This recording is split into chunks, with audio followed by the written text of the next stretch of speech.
আল্লাহ আমার রব, এই রবি আমার সব। দামে দামে তুন মনে তারি অনুভব।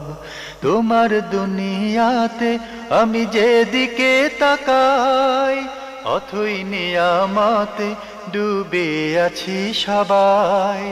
পাক পাখালির গানে শুনি তসবি কলো রব, তসবি কলো রব। আল্লাহ আমার রব, এই রবি আমার। আসসালামু আলাইকুম। আলহামদুলিল্লাহ, আসসালাতু ওয়াসসালামু আলা রাসূলিল্লাহ। প্রিয় দর্শক, আপনারা যারা দেশে আছেন প্রবাসে, সবাইকে জানাই মাহে রমজানের শুভেচ্ছা। শুরু হলো পবিত্র রমজান উপলক্ষে এনটিভি আয়োজিত এবং লাভ হলো নিবেদিত লাইভ অনুষ্ঠান আপনার জিজ্ঞাসা। আপনাদের সাথে আছি আমি জয়নুল আবেদিন আজাদ। আর আপনাদের মনে জাগা প্রশ্নের জিজ্ঞাসার সরাসরি জবাব দিচ্ছেন বিশিষ্ট আলেম ডক্টর মোহাম্মদ সাইফুল্লাহ। আসসালামু আলাইকুম ওয়া রাহমাতুল্লাহি ওয়া বারাকাতুহু। প্রিয় দর্শক, আমাদের আজকের প্রাসঙ্গিক আলোচনার বিষয় রমজানে কোরআন চর্চা। চলুন তাহলে জিজ্ঞাসার আলোকিত ভুবনে আমরা প্রশ্ন নিচ্ছি। আসসালামু আলাইকুম। প্রিয় দর্শক, পরিচয় দিয়ে প্রশ্ন করুন। আসসালামু আলাইকুম। ওয়ালাইকুম আসসালাম। আমার একটা প্রশ্ন আছে। জি বলুন। আমরা যারা ঘরে বিড়াল পুষি, জি পালি আর কি, বিড়াল, জি বিড়াল পালা বিড়াল তো অনেক সময় বাইরে যায়, তো তখন আবার ঘরে আসে, অনেক সময় আসে আমাদের যায় নামাজের দিন হাঁটতে যায়, নামাজ পড়তে বসি, সেই সময় আসে যায় নামাজে দাঁড়ায়, তখন সেই বিড়াল কি দাঁড়ালে কি নামাজের কোনো ক্ষতি হবে কিংবা যায় নামাজের কোনো অপবিত্র হবে? আর কোনো প্রশ্ন আছে? জি, আর একটা প্রশ্ন আছে। আমরা নামাজ পড়তে বসলে যদি এক সূরা পড়ব মনে মনে রাখছি ঠিক করে যে একটা সূরা পড়ব, কিন্তু ভুল করে আর একটা সূরা অল্প একটু পড়ে ফেলি, তো সেটা বাদ দিয়ে কি পরে যেটা মনে মনে ঠিক করে রাখছি সেই সূরাটা পড়া যাবে কিনা? ধন্যবাদ আপনাকে। আপনি খুবই সুন্দর দুটি প্রশ্ন করেছেন। বিড়াল পালেন, বিড়াল তো বাইরে যায় আবার ঘরে আসে, অনেক সময় আপনাদের জায়নামাজে এসে উঠে দাঁড়ায়, এতে কি জায়নামাজ অপবিত্র হবে? না, বিড়াল যদি জানামাজে দাঁড়ায় এতে জানামাজ অপবিত্র হওয়ার কোনো কারণ নেই। বিড়াল যদি গায়ে লেগে যায়, গায়ে এসে বসেও যায়, এতে কোনো অসুবিধা নেই। ইন্নাহা মিনাত তাওয়াফিনা আলাইকুমুত তাওয়াফাত।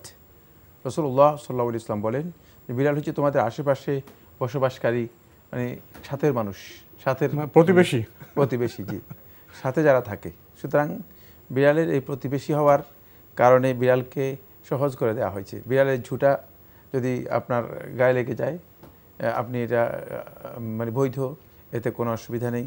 আর বিড়ালের যদি কোনো কিছু আপনার গায়ে লাগে অথবা আপনার গায়ে এসে বসে যায়, তাহলেও আপনার গা অপবিত্র হবে না। আমরা জানলাম বিষয়টি সম্পর্কে। প্রিয় দর্শক, আরেকটি প্রশ্ন করেছেন, যখন নামাজ আদায় করেন তখন মনে করেন যে আমি এই সূরাটা পড়ব, যদি এর বদলে অন্য সূরা পড়েন এতে কোনো ক্ষতি হয়? না, কোনো ক্ষতি নেই। আপনি একটা সূরা হয়তো মনে মনে ইচ্ছা করেছেন যে এটা পড়বেন সালাতের মধ্যে, কিন্তু দেখা গেল যে আপনি অন্য একটা সূরা শুরু করে দিয়েছেন, তাহলে ওটাই কমপ্লিট করেন। কমপ্লিট করার পরে যদি আপনি মনে করেন যে না, যে সূরাটি আমি ইচ্ছা করেছিলাম পড়ব সেটা আবার পড়তে পারেন, কোনো অসুবিধা নেই। একই রাকাতে আপনি একাধিক সূরা পড়তে পারবেন। সেক্ষেত্রে একটা সূরা পড়েছেন, আবার তার সাথে আরেকটা সূরা অ্যাড করতে পারেন। আবার মনে করেন যে না, এই দুইটা সূরা পড়লাম, আরেকটু দীর্ঘ কিয়াম করতে চাই, আরেকটু দীর্ঘ তেলাওয়াত করতে চাই, আরেকটা সূরা অ্যাড করতে পারবেন। একই রাকাতে একাধিক সূরাও পড়তে পারবেন, কোনো অসুবিধা নেই। বিষয়টি খুবই সহজ, আমরা জানলাম। প্রিয় দর্শক, প্রশ্ন নিচ্ছি। আসসালামু আলাইকুম। পরিচয় দিয়ে প্রশ্ন করুন। হ্যালো, আসসালামু আলাইকুম। ওয়ালাইকুম আসসালাম। জি, আমি রংপুর থেকে রেনেসা বলছিলাম। জি বলুন। হুজুর, দুটি প্রশ্ন ছিল। প্রথম প্রশ্ন, আমরা যদি বাড়িতে 7-8 জন মহিলা মিলে ইসলামিক আলোচনা করি বা একজন বক্তা থাকে সেখানে তালিমের মতো, তো ওখানে ইসলামিক আলোচনার পরে সেই বক্তা কি হাত তুলে দোয়া করেন, মোনাজাত আকারে দোয়া করেন, তো এইটা করা ঠিক আছে কিনা? জি। আর কোনো প্রশ্ন আছে? প্রশ্ন ছিল যে ডায়াবেটিসের কারণে ইফতারের আগে কি ইনসুলিন ব্যবহার করলে রোজার কোনো ক্ষতি হবে? ইফতারের আগে ইনসুলিন না, ধন্যবাদ আপনাকে। প্রথম প্রশ্ন, আপনাদের বাড়িতে 7-8 জন মহিলা মিলে যদি ইসলামে আলোচনা করেন, তালিম নেন, এরপর যদি দোয়া করেন, এই দোয়া করাটা কি ঠিক? দোয়া করতে পারেন, দোয়া তো জায়েজ, দোয়া তো করতেই আমাদেরকে বলা হয়েছে। ওয়াকাল রাব্বুকুম উদউনি আস্তাজিব লাকুম, তোমাদের রব বলেন তোমরা আমাকে ডাকো, আমার কাছে দোয়া করো, আমি তোমাদের দোয়া কবুল করব। উজিবু দাওয়াতাদ দাঈ ইযা দাআনি, আল্লাহ সুবহানাহু ওয়া তাআলা অন্য আয়াতের মধ্যে বলেন বান্দা যখন আমাকে ডাকে, আমার কাছে দোয়া করে, আমি তার দোয়া কবুল করি, তার ডাকে সাড়া দেই। সুতরাং দোয়া করতে আমাদেরকে বলা হয়েছে। দোয়া অন্যতম মৌলিক একটি ইবাদত। আপনি দোয়া করতে পারবেন, যে কোনো সময় দোয়া করতে পারবেন, কিন্তু সেখানে বিধান করার সুযোগ নেই, এটাকে সুন্নাহ বানানোর সুযোগ নেই। সেটা হচ্ছে এই যে আপনি মানে যখনই কোনো আলোচনা করলেন, তখনই যে আলোচনার শেষে সবাই মিলে আসেন আমরা দোয়া করি, একটা সুন্নাতের মতো একটা মানে নতুন একটা প্রবর্তন, নতুন একটা প্রচলন তৈরি করা, এটি বৈধ নয়। কিন্তু এই প্রচলন ছাড়া যদি মানে মাঝে মধ্যে কেউ মনে করেন যে না আমরা একটু আল্লাহ তাআলার কাছে দোয়া করি, তাহলে হাত তুলে সম্মিলিতভাবে দোয়া করা জায়েজ। সৌদি আরবের সর্বোচ্চ উলামা পরিষদের ফতোয়া দ্বারা প্রমাণিত হয়েছে, এবং এটাই মূলত ইসলামের বক্তব্য, ইসলাম বক্তব্য এটি। সেক্ষেত্রে শুধু এটাকে বিধান বা সুন্নাহ মনে করা বা সুন্নাহ হিসেবে স্টাবলিশ করা, এটি হচ্ছে বেদাত। এটা সুন্নাহর বাইরের জিনিস, জায়েজ করা যাবে। জি, আমরা জানলাম বিষয়টি সম্পর্কে। প্রিয় দর্শক আরও প্রশ্ন করেছেন, ডায়াবেটিস রোগী ইফতারের আগে কি ইনসুলিন নিতে পারবেন? ইফতারের আগে ইনসুলিন নিলে তার সিয়াম নষ্ট হবে না, তিনি নিতে পারবেন।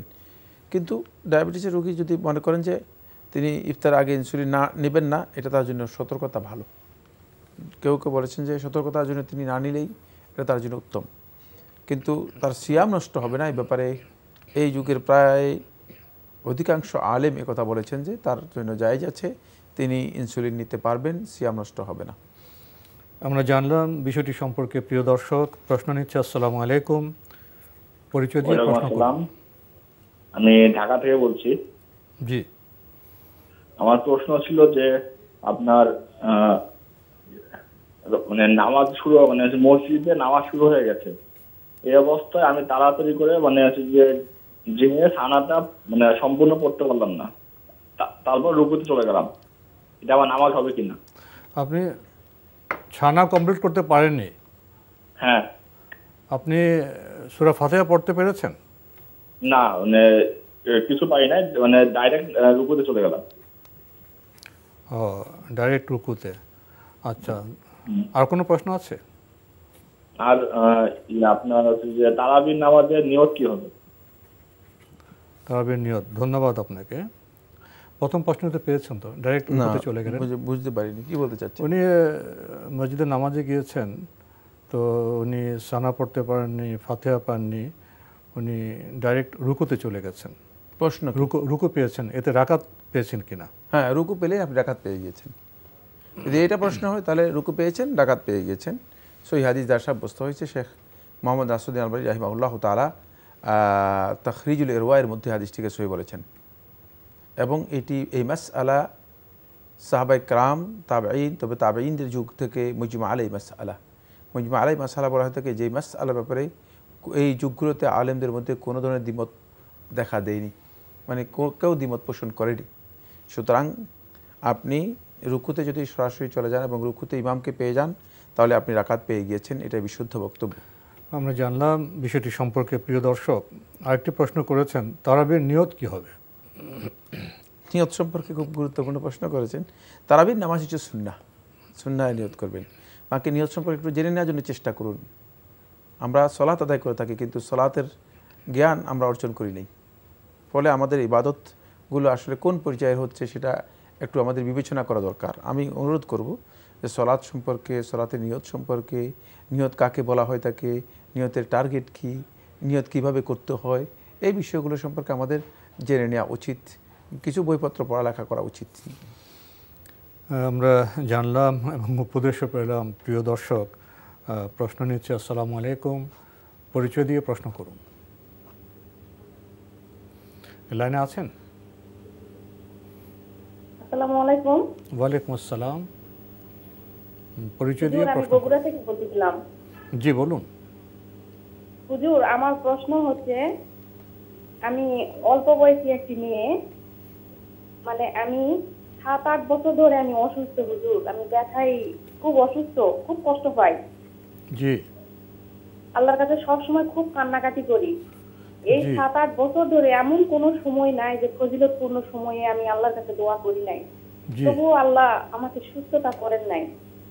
যে জি এটা কি আমার জন্য আল্লাহ, এটা কি আল্লাহর তরফ থেকে, এটা কি আমার জন্য অভিশাপ না আশীর্বাদ এই অসুস্থতাটা হুজুর? জি। আর আমার কোনো প্রশ্ন হচ্ছে এটা। আর দ্বিতীয় প্রশ্ন হচ্ছে হুজুর, হ্যাঁ, কুরবানির গরু, কুরবানির পশু কি একটা মেয়ে মেয়ে মেয়ে ছাগল বা হচ্ছে মেয়ে গরু দেওয়া কি জায়েজ আছে কিনা? কোরবানি, কুরবানির পশু, জি কুরবানির পশু এগুলো মেয়ে বা ছেলে, ছেলে গরু হয় মেয়ে গরু হয়, এগুলো দেওয়া কি কতটুকু উত্তম হুজুর? ছেলে মেয়ে গরু কোরবানি না? জি, ধন্যবাদ। আমাদের এলাকাতে না গরুগুলা মেয়ে গরু পছন্দ করে সবাই, আবার কেউ কেউ বলে নাকি মানে গাভী আর কি, গাভী দেওয়াটা উচিত নয় আর কি। গাভী, হ্যাঁ, গাভী দেওয়াটা উচিত নয়। ধন্যবাদ আপনাকে। এবার প্রশ্নটি পেয়েছি, গাভী বললে সহজে হয়ে যায় আর কি। আমাদের বাংলাদেশে তো এটাই প্রচলিত। শব্দ নির্বাচনে একটি গুরুত্বপূর্ণ বিষয়। ধন্যবাদ, আপনি খুব গুরুত্বপূর্ণ দুটি প্রশ্ন করেছেন। আপনি বলছেন যে গত 8 বছর ধরে আপনি খুবই অসুস্থ, সবসময় আপনি কান্নাকাটি করেন, আল্লাহর কাছে দোয়া করেন, কিন্তু আপনি সুস্থ হচ্ছেন না। আপনার মধ্যে প্রশ্ন জেগেছে, এটা কি অভিশাপ না আশীর্বাদ? কি করবেন উনি? আপনি আপনার অসুস্থতার কথা বর্ণনা করেছেন এবং অসুস্থতার মধ্যে আপনি দোয়াও করেছেন, সেটাও বর্ণনা করেছেন, কিন্তু এরপরে আল্লাহ রাব্বুল আলামিনকে ব্লেম করেছেন। মাআজ আল্লাহ, আল্লাহ তাআলা আপনাকে ক্ষমা করুন, আমাদেরকে মাফ করুন। বলছেন আল্লাহ তাআলা আমাকে সুস্থ করেন নাই, ফলে সমস্ত দোয়াই পণ্ড করে দিয়েছেন। রাসূলুল্লাহ সাল্লাল্লাহু আলাইহি ওয়াসাল্লাম হাদিসের মধ্যে ইরশাদ করেন, ইন্নাল্লাহা লা ইয়াকবালু দুআ আবদিন মা লাম ইস্তাজিল, যে আল্লাহ সুবহানাহু ওয়া তাআলা বান্দার দোয়া ততক্ষণ পর্যন্ত কবুল করেন মা লাম ইস্তাজিল, যতক্ষণ পর্যন্ত বান্দা ইস্তেজাল না করে। কালু ইয়া রাসূলুল্লাহ, সাহাবা একরাম প্রশ্ন করলেন, আল্লাহ রাসূল সাল্লাল্লাহু আলাইহি ওয়াসাল্লাম, ওমাল ইস্তেজাল, ইস্তেজালটা আবার কি? ইস্তেজালের একটা শাব্দিক অর্থ আছে। সাহাবা একরামগণ আরবি জানতেন, তারপরে রাসূল সাল্লাল্লাহু আলাইহি ওয়াসাল্লাম কী অর্থে ব্যবহার করেছেন এই জন্য প্রশ্ন করলেন। তখন রাসূলুল্লাহ সাল্লাল্লাহু আলাইহি ওয়াসাল্লাম বললেন, আল ইস্তেজাল, ইস্তেজাল হচ্ছে আইয়াকুল আল আবদ, বান্দা কথা বলবে, দাআউতুল্লাহ ফালাম ইস্তাজিব লি, আল্লাহর কাছে দোয়া করেছি, আল্লাহর কাছে দোয়া করেছি, আল্লাহ তাআলা দোয়া কবুল করে নেই। অভিযোগের সুরে। হ্যাঁ, সুতরাং আপনি এই জায়গায় গিয়ে পেছে গিয়েছেন, দোয়া করতে পারেন নাই। আপনি তওবা করুন। আল্লাহ তাআলা সম্পর্কে আপনার যে ন্যারো ধারণা বা খাটো ধারণা, এটি আপনাকে ক্ষতিগ্রস্ত করতে পারে। সেক্ষেত্রে তওবা করে আল্লাহ রাব্বুল আলামিনের কাছে প্রত্যাবর্তন করে দোয়া করুন, খালেসভাবে, অবিরতভাবে আল্লাহ তাআলার কাছে দোয়া করুন এবং সর্বন্তঃকরণে আল্লাহ তাআলার কাছে দোয়া করুন। দোয়া করে যান। আল্লাহর এক নবী আইয়ুব আলাইহিস সালাতু ওয়াস সালাম 18 বছর দোয়া করেছেন, পুরা গায়ে পছন্দ হয়ে গিয়েছে। নবী চিন্তা করেছেন, 18 বছর দোয়া করেছেন, পুরা শরীরে পছন্দ হয়ে গিয়েছে, পরিবারের সমস্ত সদস্য তার কাছ থেকে দূরে সরে গিয়েছে, চলে গিয়েছে। তারপরে দোয়া করার সময় তিনি বলতেছেন, তার দোয়া ছিল এই, রাব্বি ইন্নী মাসসানিয়াদ দুর, হে আমার রব, মাসসানিয়াদ দুর, অনিষ্ট কষ্ট আমাকে আচ্ছন্ন করেছে, আক্রান্ত করেছে। আর কিছু বলেন না, আর কিছু বলেন না। ও আনতা আরহামুর রাহিমিন, আর আপনি হচ্ছেন রহমকারীদের মধ্যে সবচেয়ে বড় দয়াময় রহমকারী। শুধু এতটুক, এটা বলতেছেন না যে আমাকে ক্ষমা করে দেন, আমাকে সুস্থ করে দেন। সুতরাং খেয়াল রাখুন, দোয়ার আদব আছে, দোয়ার বৈশিষ্ট্য আছে, দোয়ার শর্ত আছে, দোয়ার সৌন্দর্য আছে। সবচেয়ে বড় সৌন্দর্য হচ্ছে মানে অন্তরে সর্বোচ্চ আকুতি দিয়ে আল্লাহ রাব্বুল আলামিনের কাছে ইফতিহাল করা, ফরিয়াদ করা, বিনম্র হয়ে দোয়া করতে হবে। সুতরাং এখানে আপনার একটু ভুল হয়ে গিয়েছে। প্রিয় দর্শক, আমরা জানলাম কোনো ব্লেম নয়, কোনো অভিযোগ নয়। আপনি অব্যাহতভাবে বিনম্রভাবে আল্লাহর বান্দা হিসেবে দোয়া করেই যাবেন। আপনি আরেকটি প্রশ্ন করেছেন যে কোরবানিতে আপনাদের এলাকায় গাভীকে পছন্দ করা হয়, প্রশ্ন জেগেছে গাভী দিয়ে কি কোরবানি হবে? গাভী হতে পারে, গাভী হতে পারে, গরু হতে পারে, দুটোই হতে পারে। মানে সেক্ষেত্রে গাভী হতে পারে, ষাঁড়ও হতে পারে, বলদও হতে পারে। বলদ, ষাঁড় যেটাই আপনি বলেন সেগুলো সবটাই হতে পারে। এগুলো কোরবানির জন্য সবটাই জায়েজ, সবটাই জায়েজ। গাভী কেউ পছন্দ করে, আবার কেউ পছন্দ করে না। এটা বাধ্যতামূলক নয় যে গাভী ষাঁড়ই দিতে হবে, বলদ দিতে হবে, গাভী দিলে হবে না, না, এটা ব্যক্তিগত বিষয়। তবে গরুর মধ্যে সবটাই জায়েজ, সকল প্রকারের জায়েজ। আমরা জানলাম বিষয়টি সম্পর্কে। প্রিয় দর্শক, প্রশ্ন নিচ্ছে। আসসালামু আলাইকুম, পরিচয় দিয়ে প্রশ্ন করুন। আসসালামু আলাইকুম। ওয়ালাইকুম আসসালাম। হুজুর, আপনারা ভালো আছেন? হুজুর আলহামদুলিল্লাহ, আপনারা কেমন আছেন? আমি বলতেছি ইকরামুল হক। জি বলুন। বাবনডাঙ্গা গাইবান্ধা থেকে বলতেছিলাম হুজুর। জি জি বলুন। হুজুর, আমি অসুস্থ, আমার জন্য দোয়া করবেন হুজুর। হ্যাঁ জি আমার দুটো প্রশ্ন হুজুর। জি বলুন। একটি প্রশ্ন হচ্ছে নামাজ ভঙ্গের কারণ আছে, হ্যাঁ, এর এর উজু ভঙ্গের কারণ, রোজা ভঙ্গের কারণ, কিন্তু ঈমান ভঙ্গের কারণ কি কি? হ্যাঁ, ঈমান ভঙ্গের কারণ কি কি? কাজ করলে ঈমান ভঙ্গ হয়। হ্যাঁ জি। আর 2 নম্বর প্রশ্ন হচ্ছে, আমি তো সেদিনকে প্রশ্ন করছিলাম,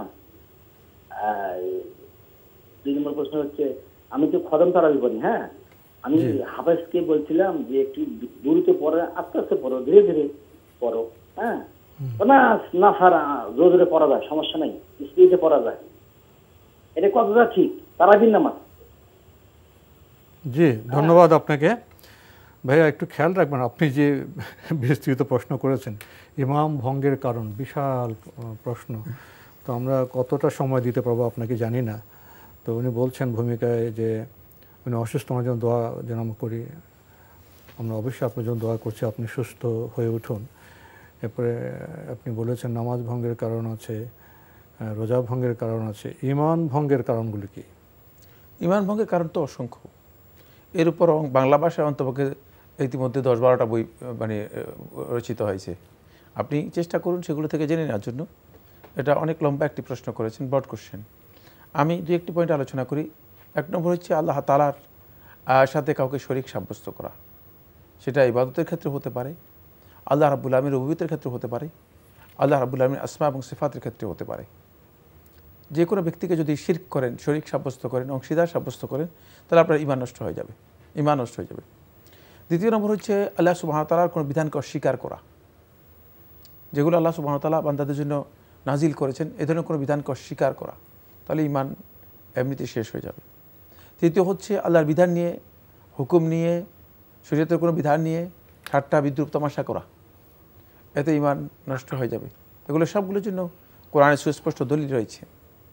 এরপরের বিষয় হচ্ছে কোনো ব্যক্তি যদি আল্লাহ এবং বান্দার মাঝে কিছু সংখ্যক লোককে মাধ্যম হিসেবে গ্রহণ করে, তাদেরকে দোয়া করে, তাদের কাছে দোয়া করে, তাদের কাছে চায়, তাদের কাছে সুপারিশ কামনা করে যে হে অমুক সাহায্য করো, হে আব্দুল কাদের জিলানি আপনি আমাকে মুক্তি দেন, পরিত্রাণ দেন, অথবা কবরে গিয়ে মানে তার কবরবাসীর কাছে দোয়া করে, তাহলে সে ব্যক্তি মুশরিক হয়ে যাবে, তার ঈমান নষ্ট হয়ে যাবে, তার ঈমান নষ্ট হয়ে যাবে।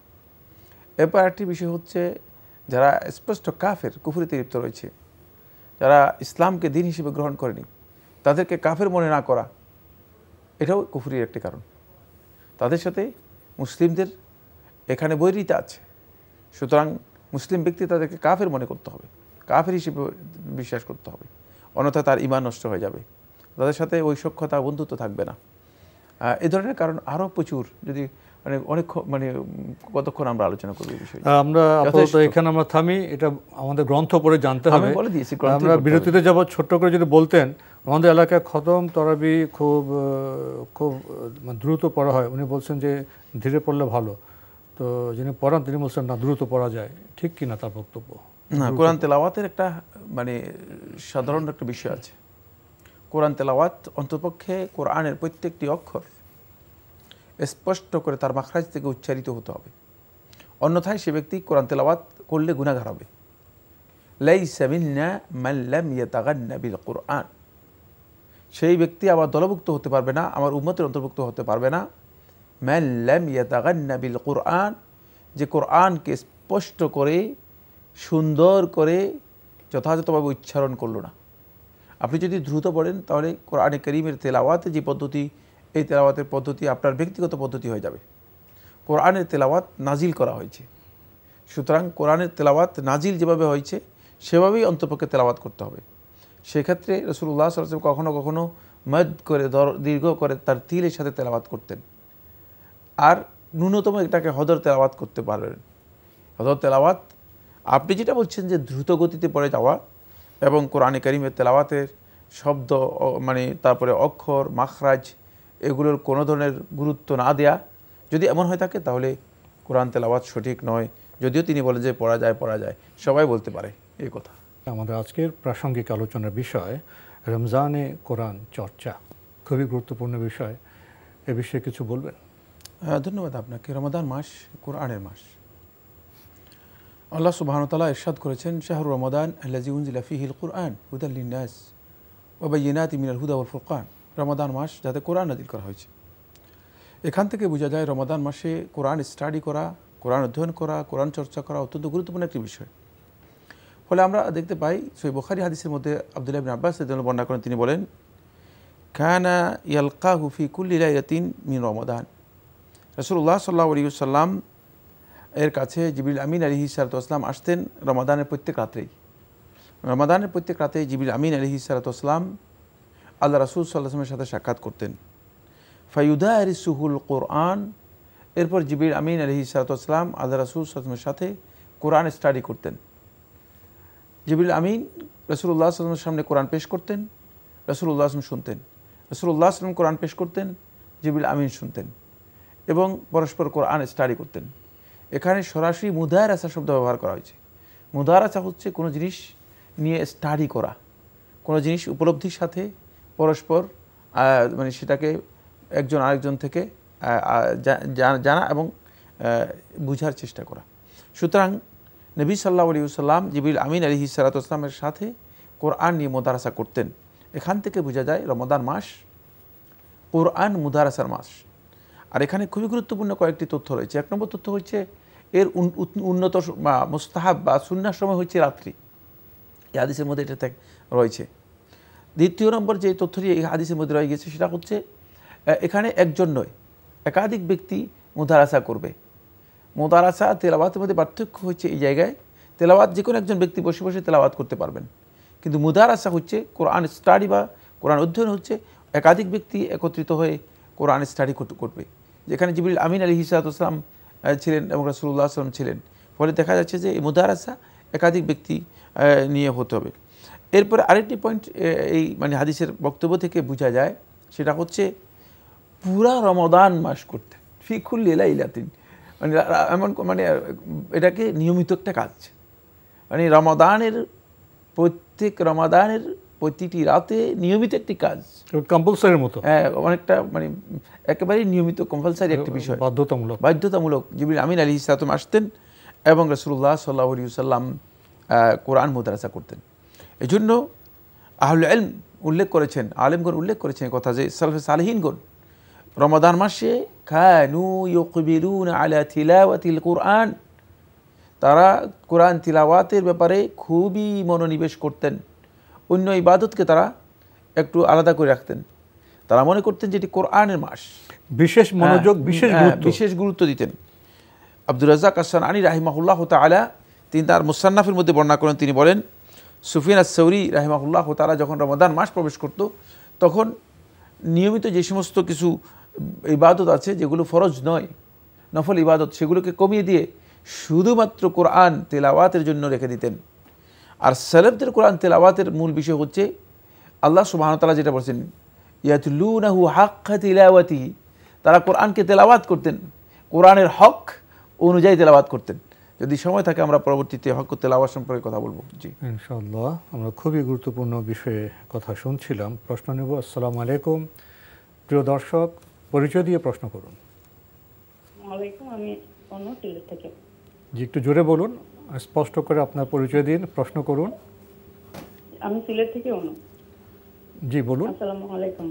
জি, আমার কয়েক মাস যাবত পিরিয়ড নিয়ে সমস্যা ছিল, তো আমি ডাক্তার দেখাইছি। তো ডাক্তার দেখানোর পর উনি বলছে, মেডিসিন দিছে, প্লাস আমাকে বলছে যে 7 দিন পরে আপনি নামাজ পড়তে পারবেন। তো এখন মোটামুটি ওষুধ চলতেছে।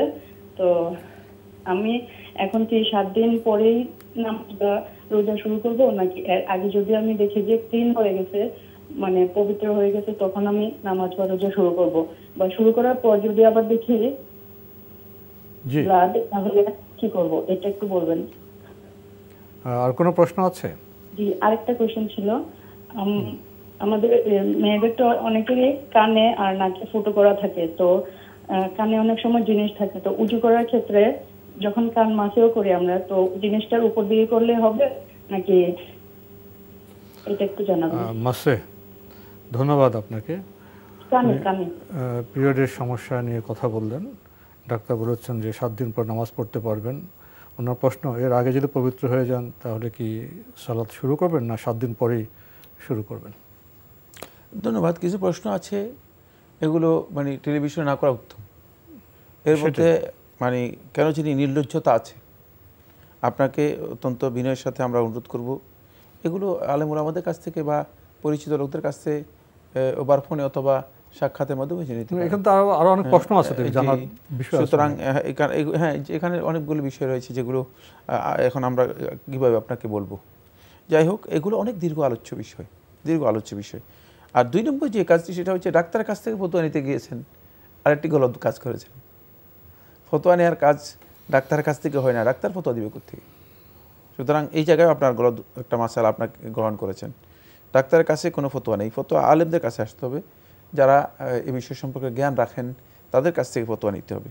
3 নম্বর যে বিষয়টি, সেটা হলো হ্যাঁ, আপনার যদি মনে হয় যেন আপনার পিরিয়ড শেষ হয়ে গেছে, যেটাকে বলা হয় থাকে নাকিয়া, মানে পরিপূর্ণরূপে ব্লিডিং বন্ধ হয়ে গিয়েছে, অথবা সাদা স্রাব এসেছে, তাহলে আপনি সিয়াম এবং নামাজ শুরু করতে পারেন।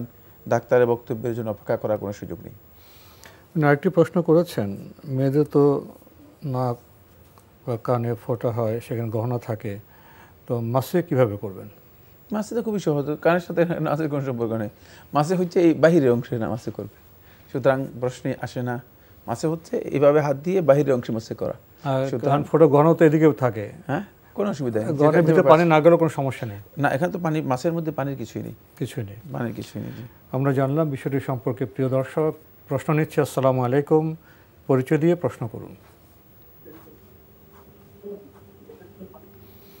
লাইনে আছেন? জি, আপনার পরিচয় দিয়ে প্রশ্ন করুন। আমি জুলফিকার, ঢাকা থেকে। জি ভাইয়া বলুন। জি বলুন। আসসালামু আলাইকুম ওয়া রাহমাতুল্লাহ। ওয়ালাইকুম আসসালাম ওয়া রাহমাতুল্লাহ। আমি জুলফিকার, ঢাকা থেকে। জি জি, আপনার প্রশ্ন করুন। আমার প্রশ্ন হলো, সূরা ফাতিহা ছাড়া নামাজ হয় না। জি। আর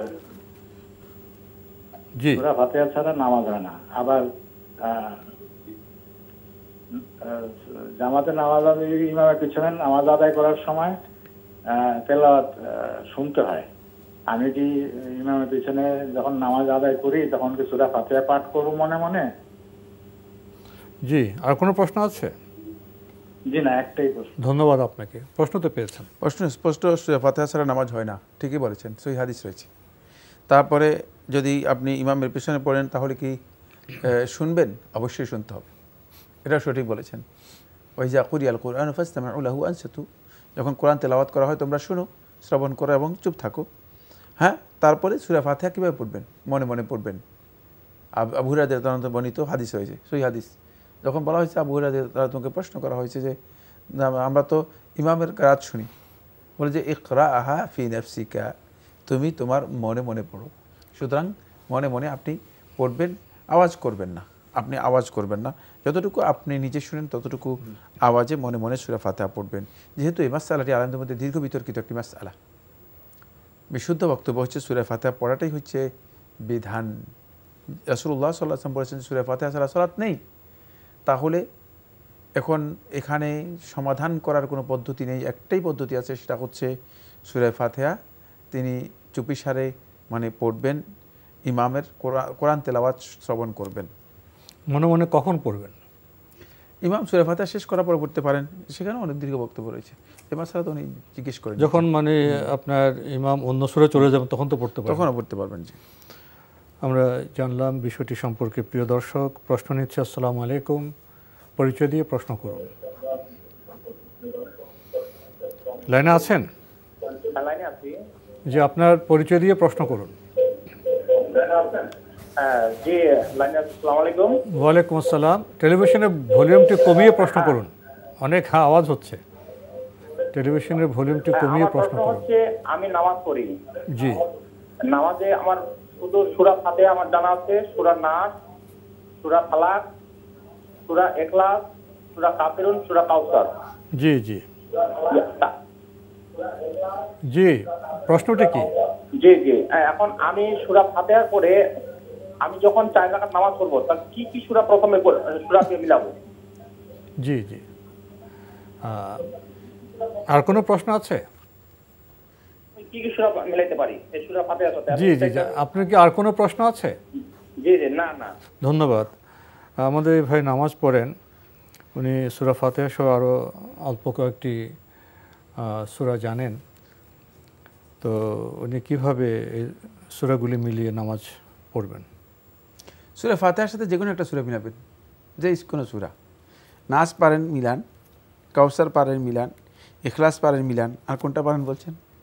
মানে আরও একটা বা মানে 4টার কথা বলেছেন, 4টা বা 5টার কথা বলেছেন, যেটাই পারেন মিলাতে পারেন। ফাকরাউহু মা তায়াসসারা মিনাল কুরআন, তোমরা কোরআন থেকে যেটা তোমাদের পক্ষে সম্ভবপর হয় সেটা পড়ো। এটা মানে ক্রম আগে পিছু হলো সমস্যা নেই, যেভাবে কিছু করার, যেটা আপনার ভালো লাগে, যখন যেটা আপনাকে সহজ মনে হয় সেভাবে মিলিয়ে পড়বেন। মিলিয়ে পড়বেন। তো মনে হয় আরও সূরা শেখা বোধহয় প্রয়োজন, আরও শেখা বোধহয় ভালো। ওনাকে প্রয়োজন নয়, এটা তো বাধ্যতামূলক বিষয়।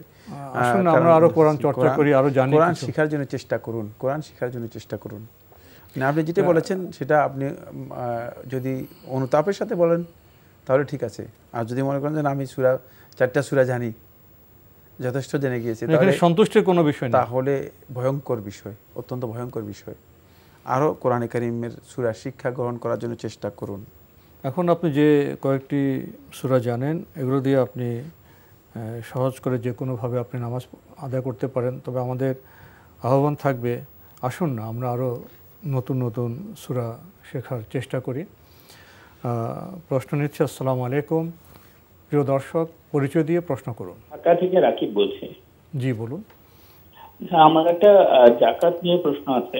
জি। যে আমরা তো জানি যে, যতটুকু জানা আর কি, যে 1 বছর যদি 7 ভরি সোনা বা 52 তোলা রূপার সম পরিমাণ অর্থ থাকে তার উপরে যাকাত দিতে হয়।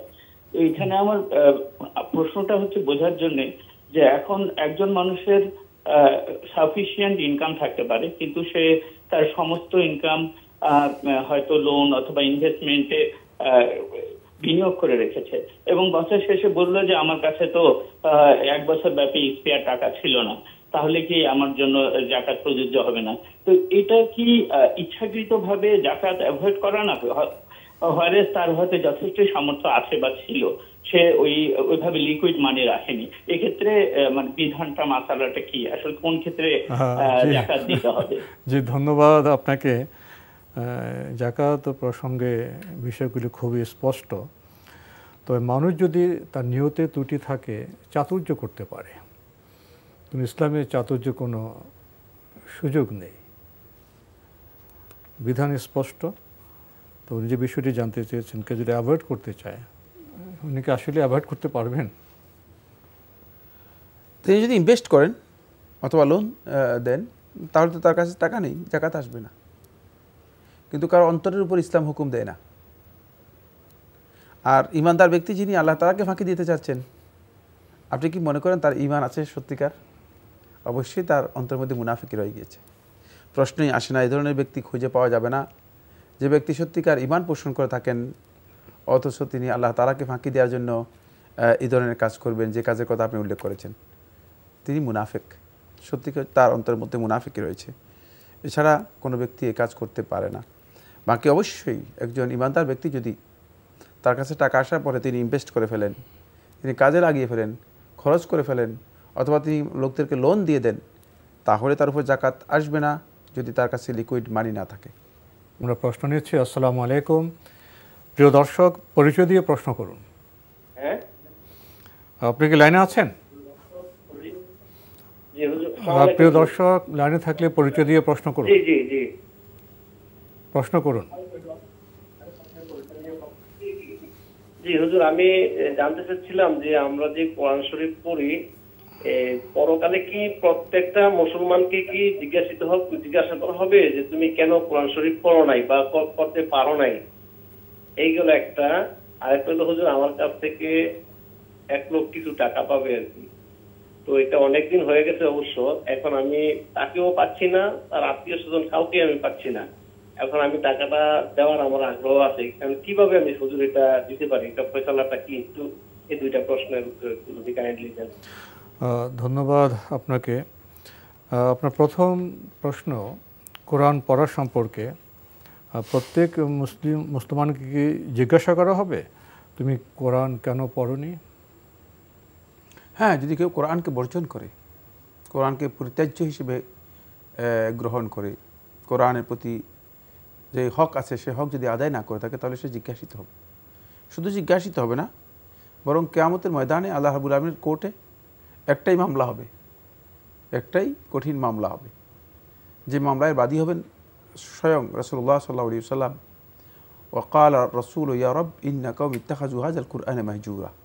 বলবে, হে আমার রব, আমি যাদের কাছে কোরআন রেখে গিয়েছিলাম তারা এই কোরআনকে পরিত্যাজ্য হিসেবে গ্রহণ করেছে, পরিত্যাগ করে রেখেছে, তেলাওয়াত করে নেই, কোরআন বোঝার চেষ্টা করে নেই, কোরআন অনুযায়ী আমল করে নেই, কোরআন অনুযায়ী নিজের জীবন পরিবর্তন করে নেই, কোরআনের আখলাক গ্রহণ করে নেই, কোরআনের দিকে মানুষদেরকে দাওয়াত দেয় নেই, কোরআনের মাধ্যমে যে সুস্থতা আরোগ্য লাভ করার কথা ছিল সেটা করে নেই, এই কিছুই করে নেই। কোরআনকে মনে করেছে যে এটি যেন তেন একটি বই, গ্রন্থ, এত গ্রন্থ ঠিক পড়লে পড়লাম, না পড়লে না পড়লাম। সুতরাং এই ধরনের হলে অবশ্যই প্রত্যেকটি ব্যক্তি সেদিন আটকা পড়ে যেতে পারে, তখন তার কোনো উত্তর দেওয়ার সুযোগ থাকবে না। যদি তারা এই মামলার অপরাধী হিসেবে চিহ্নিত হয়ে যায়, তাহলে তাদের সেখানে বাঁচার কোনো স্কোপ থাকবে না। দ্বিতীয় প্রশ্ন, একজনের কিছু টাকা ওনার কাছে রয়ে গেছে, তাকে পাচ্ছে না, তার আত্মীয় স্বজনকেও পাচ্ছে না, তা এখন কি করবেন? এ টাকা তার পক্ষ থেকে দান করে দিতে পারেন, তার পক্ষ থেকে দান করে দিতে পারেন। যদি তাকে না পেয়ে থাকেন, হতে পারে কিয়ামতের দিন আল্লাহ সুবহানাহু ওয়া তাআলা তাকে এটা পরিশোধ করে দেবেন। আমরা জানলাম বিষয়টি সম্পর্কে। প্রিয় দর্শক, প্রশ্ন নিচ্ছি। আসসালামু আলাইকুম। পরিচয় দিয়ে প্রশ্ন করুন। ওয়ালাইকুম আসসালাম। আমি গতকাল প্রশ্ন করেছিলাম যে শিরকের ব্যাপারে নিয়ে পিতার, তো কালকে আমি পুরোপুরি বলিনি, মিডিয়া ভিত্তিক প্রোগ্রাম যেহেতু, আজকে আমি পরিচয় না দিয়ে প্রশ্নটা কথাগুলি ভালোভাবে পরিষ্কার করে বলছি।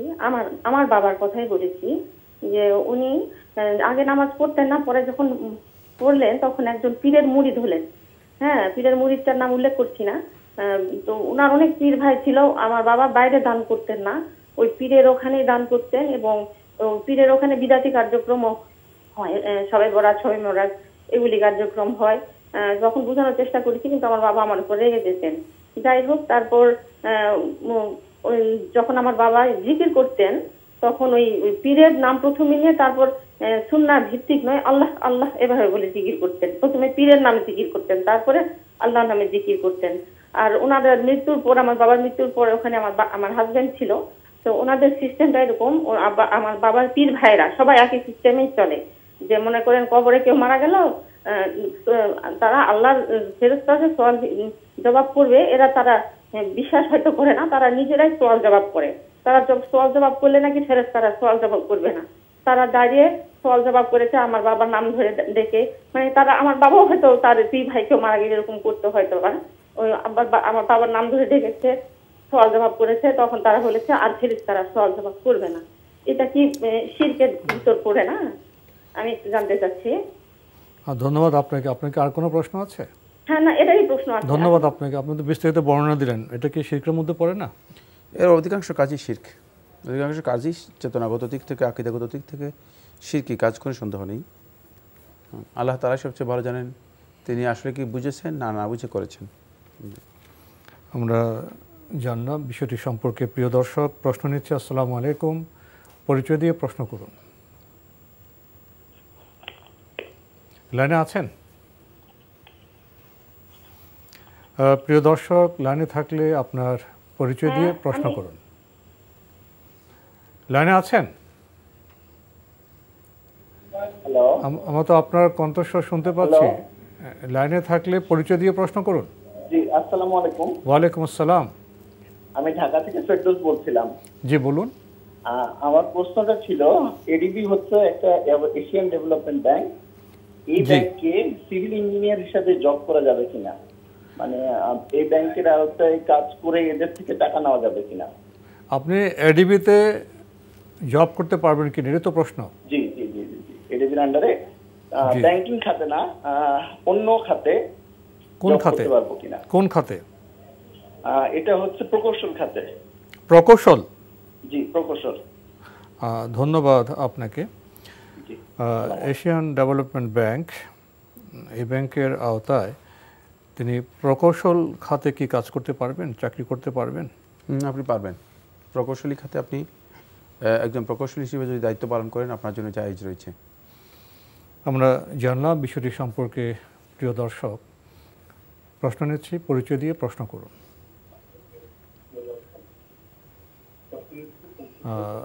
লাইনে আছেন? হ্যালো, আসসালামু আলাইকুম। ওয়ালাইকুম আসসালাম, আপনার পরিচয় দিয়ে প্রশ্ন করুন।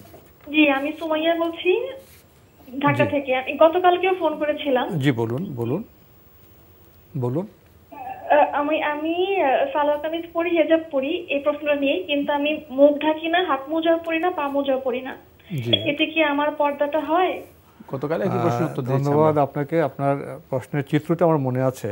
এবার শেষেই আপনার প্রশ্নটি ছিল, আমরা খুব বিস্তারিত বলতে পারিনি, কিন্তু মৌলিক প্রশ্ন দেওয়া হয়েছে। শায়েখ বলেছিলেন যদি আপনি যেভাবে বর্ণনা করলেন, আপনি হিজাব পরেন, যদি আপনার সৌন্দর্য ঢেকে রাখেন তাহলে আপনার পর্দা হয়ে যাবে, এটা উনি বলেছিলেন। উনি হয়তো আর একটু বিস্তারিত জানতে চাচ্ছেন। এটাই যথেষ্ট। আপনার যদি সৌন্দর্য ঢেকে রাখেন আপনার হিজাবের মাধ্যমে, তাহলে বোরকা পরাটা বাধ্যতামূলক নয়। এটাই প্রশ্ন জবাব দিয়েছিলেন গতকাল, এটাই মূল জবাব। আপনি কি আর কোনো কিছু জানতে চান? আর কোনো প্রশ্ন আছে আপনার? আপনার প্রশ্ন না থাকলে আমরা অন্য প্রশ্নে যাব। আসসালামু আলাইকুম, প্রিয় দর্শক। আসসালামু আলাইকুম। পরিচয় দিয়ে প্রশ্ন করুন। আমি মাহবুব ফেনী থেকে বলছিলাম। জি ভাইয়া বলুন। আমি মাহবুব ফেনী থেকে বলছি। জি, আপনাকে শুনতে পাচ্ছি মাহবুব ভাই, আপনি প্রশ্ন করুন। আমি আমি আমি স্বল্প বেতনের চাকরি করি, তো টাকা আমি জমাতে পারি না, তো প্রয়োজনে মানে অনেক সময় বিপদে পড়ে যাই। জি, এই জন্য পারিবারিক প্রয়োজনে টাকা অনেক সময় দরকার হয়ে যায়। এই জন্য আমি কি করি, একটা ডিপিএস করি। জি, আর ডিপিএস করা ছাড়া এমনি যদি টাকা রাখি তাও খরচ হয়ে যায়। এখন ডিপিএস যদি করি 2-1 বছর পর এটা ভেঙে ফেললে কিছু বাড়তি টাকা দিলে ওই টাকাটা আমি নিজে না নিয়ে কোনো মাদ্রাসা আমি দিয়ে দিই। এভাবে আমি এই প্রসেসে আমি ডিপিএস করে এভাবে ব্যবহার করি। এটা কি সঠিক কিনা এই পদ্ধতিটা? ধন্যবাদ আপনাকে। আর কোনো প্রশ্ন আছে? হ্যাঁ, আর একটা প্রশ্ন আছে, এটা হলো ব্যাংকের চাকরি কতটুকু শরিয়া সম্মত? জি, ধন্যবাদ আপনাকে। আপনি স্বল্প বেতনে চাকরি করেন, অনেক সময় অর্থনৈতিক দিক থেকে বিপদে পড়ে যান, ডিপিএস করেন, সেখানে যে লাভ পান সেটা মাদ্রাসায় দেন, এই পদ্ধতি ঠিক আছে কিনা? ডিপিএস করা জায়েজ না জায়েজ না, কিন্তু ডিপিএস করছেন যদি সুদী ভিত্তিতে করে থাকেন তাহলে আপনি গুনাহগার হবেন। সুদী কারবার করা জায়েজ নেই। এক্ষেত্রে সুদের যদিও আপনি সুদ গ্রহণ না করেন, মানে সুদের ক্ষেত্রে আপনি মানে তাদের সাথে সহযোগী হয়ে যাচ্ছেন, এই জন্য এটা আপনার জায়েজ হবে না। বাকি যদি ডিপিএস সুদ না হয়, আপনার যদি ইসলামিক ব্যাংকিং ওয়েতে যদি করে থাকেন যেখানে সুদ নেই, সেক্ষেত্রে এটা আপনার ডিপিএস করাটা বৈধ হতে পারে, আপনার জন্য জায়েজ হতে পারে। আরেকটি প্রশ্ন করেছেন, ব্যাংকে চাকরি কতটা শরিয়া সম্মত?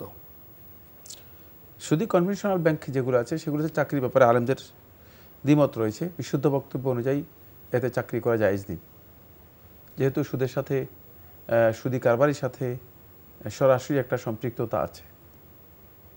যদিও চাকরির ব্যাপারে হাদিসে কোথাও আসে নেই, কিন্তু তারপরেও আলেমগণ এই কথা উল্লেখ করেছেন। আর যে দ্বিমত রয়েছে যে সুদি ব্যাংকে চাকরি করার ব্যাপারে, তারা বলেছেন যে এটা জায়েজ নেই, এটাই বিশুদ্ধ বক্তব্য। বাকি যদি ব্যাংকিং পদ্ধতি সুদি না হয়, সেটা ইসলামিক ওয়েতে হয়ে থাকে, ইসলামিক ব্যাংকিং হয়ে থাকে, অথবা মানে সুদের যে সিস্টেম আছে সিস্টেম ছাড়া যদি অন্য কোনো সিস্টেমে ফাইন্যান্স করা হয়ে থাকে, এটা বৈধ সিস্টেম, এটা ইসলাম হারাম করে নাই, সেখানে যদি আপনি চাকরি করে থাকেন তাহলে আপনার জন্য এই চাকরি করা বৈধ, আপনি চাকরি করতে পারবেন, এতে আপনার ইনশাআল্লাহ কোনো ধরনের চিন্তা করার কারণ নেই। আমরা জানলাম বিষয়টি সম্পর্কে। প্রিয় দর্শক, প্রশ্ন নিচ্ছি। আসসালামু আলাইকুম, পরিচয় দিয়ে প্রশ্ন করুন। আমি রুহুল আমিন ক্যান্টনমেন্ট থেকে। আসসালামু আলাইকুম। ওয়ালাইকুম আসসালাম। জি বলুন, আপনার প্রশ্ন করুন। যে হুজুর, আমি ওই অসুস্থ, হার্ট অ্যাটাক করছিলাম 6 মাস আগে। এখন আমার অ্যাজমাও আছে, আমি রোজা থাকি, আমি ইনহেলারটা নিই, এতে কি আমার রোজা হবে হুজুর? আর কোনো প্রশ্ন আছে? জি আরেকটা। জি, আপনার ওই স্বর্ণ কয় ভরি থাকলে যাকাত দিতে হবে এবং কত? মানে জি ধন্যবাদ আপনাকে। এই জন্য আপনার এজমা আছে, আপনি ইনহেলার নেন, এতে কি রোজার কোনো ক্ষতি হবে? না, ইনশাআল্লাহ এতে রোজার ক্ষতি হবে না, এতে সিয়াম নষ্ট হয় না। জি, আরেকটি বিষয় জানতে চেয়েছেন, স্বর্ণ কত ভরি হলে জাকাত হবে? স্বর্ণের পরিমাণ হচ্ছে 85 গ্রাম।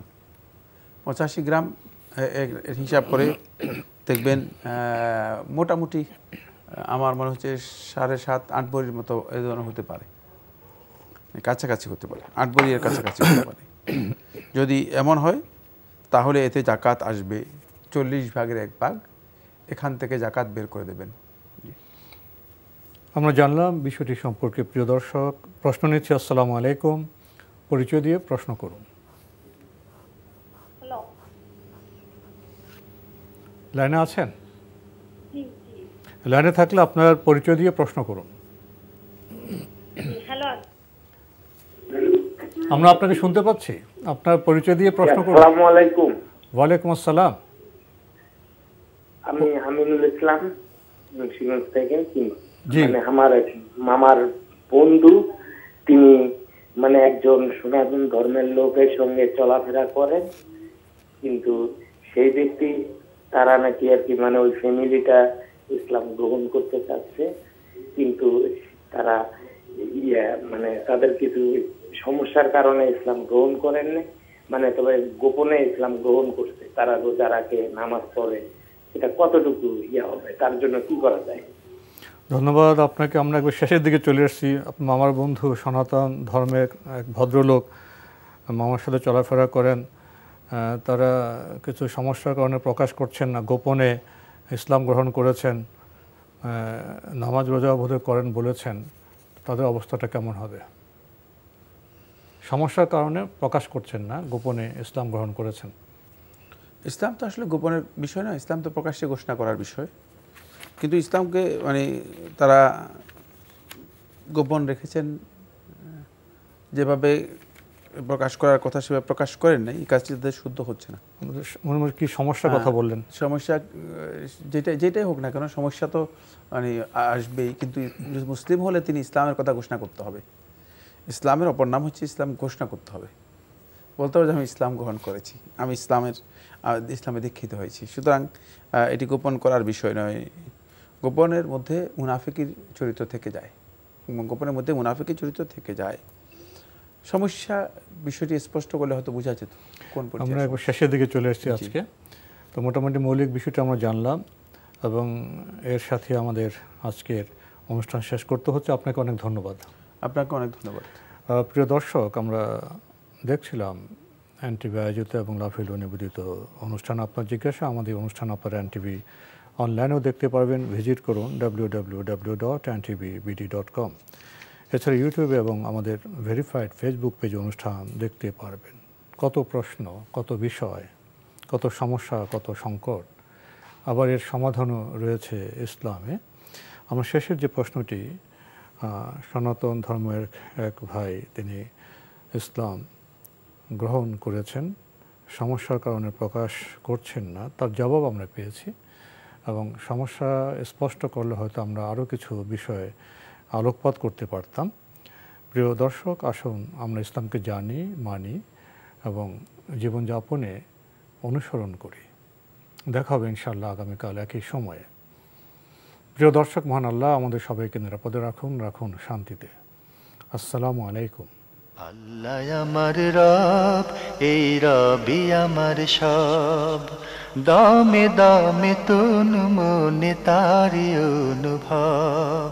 আল্লাহ আমার রব, এই রবি আমার সব, দামে দামে